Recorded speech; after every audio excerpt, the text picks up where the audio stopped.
Good morning Pilipinas! Live mula sa Pag-asa Weather and Fog Forecasting Center. Ito na po ang latest sa lagay na ating panahon.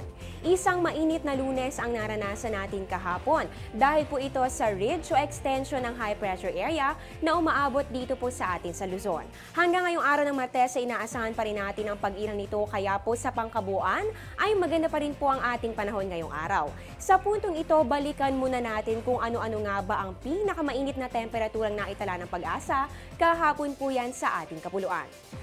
Nangunguna po dyan ang Subic Bay na meron po yung 36 degrees Celsius at sumunod naman po dito ang Butuan City na meron pong 35.2 degrees Celsius at dito naman po sa may Tuguegarao City mataas din po ang temperatura, meron po yung 35 degrees Celsius at sa Cabanatuan naman po sa may Nueva Ecija meron po yung 34.2 degrees Celsius at dyan naman po sa Davao City umabot po yan ng 34 degrees Celsius.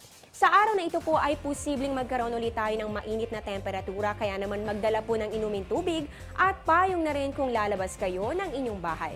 Ngayon naman dumako na po tayo sa magigilagay na ating panahon sa susunod na 3 araw.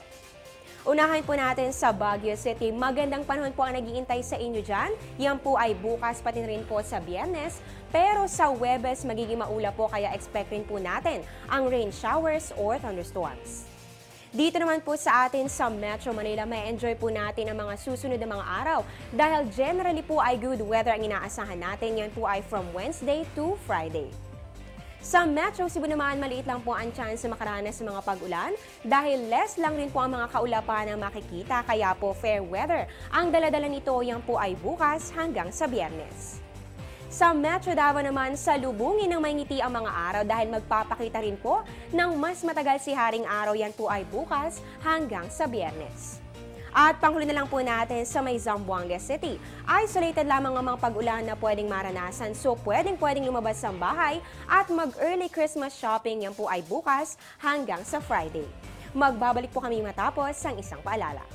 Teng, ang package. Ma'am, sabi ng Air 21 on the road na. Ano, Teng? Ang package. Ma'am, sabi ng Air 21 na receive na. Okay, very good. Basta padala, sagot ka ng Air 21. May real-time delivery updates via text para worry-free ka. Teng, ang package, napadala mo na? Yes, ma'am, sa Air 21. Sa Air 21, sagot ko, padala mo! Time check muna tayo. Philippine Standard Time po natin ay 9:58 ng umaga. At yan ang latest mula dito sa Pag-asa, manatiling nakatutok sa Panahon TV Express kung saan walang pinipiling panahon ang pagbibigay impormasyon. Ako pang inyong weather lover, Amor La Rosa, na nagsasabing ang taong handa at mahinahon kayang lagpasan ang hamon ng panahon. Magandang umaga po sa inyong lahat.